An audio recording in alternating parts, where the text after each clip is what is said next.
宜兰县书房伫总集村面对客家废弃的市场用地，经发觉已经无拍算延伸第二市场的想法，所以来要求市府要好好维护管理，避免成为垃圾甲治安的死角。嘛希望进一步结合民间农村再生的户外课程，甲社会局亲自幼幼馆的室内设施来活化利用，成为有娱乐甲教育意义的环境教育基地。如果我们在每一年我们特定的月份，不管是我们的寒假、暑假，还是我们逢3个月，我们来推动一次攀爬树木的课程，让我们的孩童有一个亲近大自然、挑战自我、突破自我。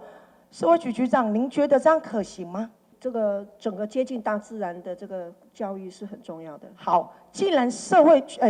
局可行了，经贸局局长，那本席就要建议你这一块的维护经费是不是在我们咨询完之后，我们可以一起到现场去会勘？如果可以的话，我可以邀请我们顶农村我们这个优秀的年轻孩子，我们一起来探讨怎么去做维护。之后，我们搭配我们的社会局来活化这一个土地。然后人家都说寓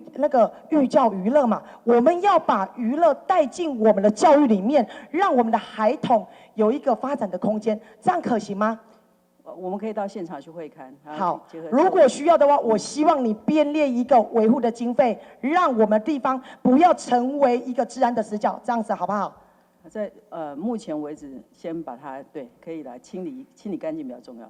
为了让大北门的亲子拥有休闲娱乐的环境，宜兰县书房进一步要求重新启动亲子手拿公园的生命力，因为现况的邮局甲报道不是罐头式，就是有破损，所以强烈要求市府一定要让公园名副其实。台南新闻，阮籍张硕维采访报道。